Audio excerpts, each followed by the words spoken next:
People don't assess religions and adhere to them because they treated them like an algebraic equation and everything worked out.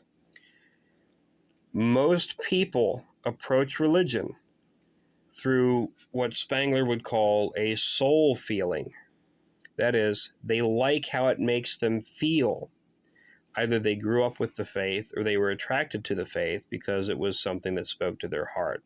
And because us Western men, when we gave up our paganism centuries ago and we adhered to Catholicism, we brought much of that paganism into the church. And so what we see in many of Rome's practices is a carrying over from a prior soul feeling.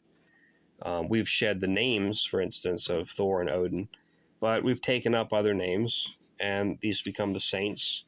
And the solstice celebrations have been incorporated into what we call the church calendar and become Christmas and the New Year and the Epiphany. And so what I'm trying to say is that people are Catholic not because it makes 100% logical sense. People are Catholic because of how it makes them feel. The Western man is drawn to Catholicism because everything that was Western religious is now embedded within Roman Catholicism. There's something about the human heart that wants to worship a feminine deity.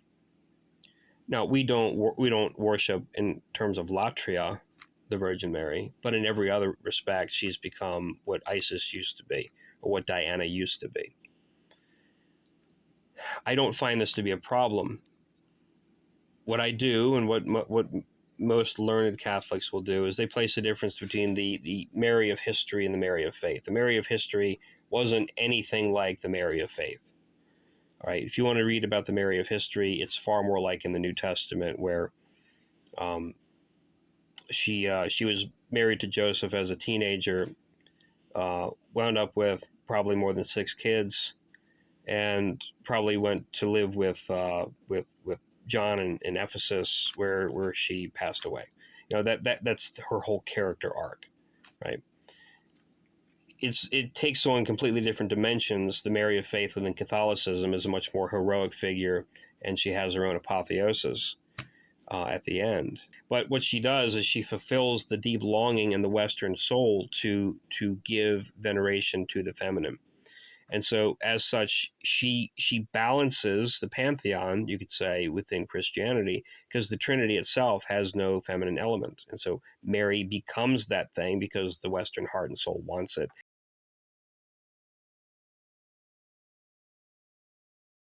Newsflash. They're doing it because of how it makes them feel, and their soul longs for it.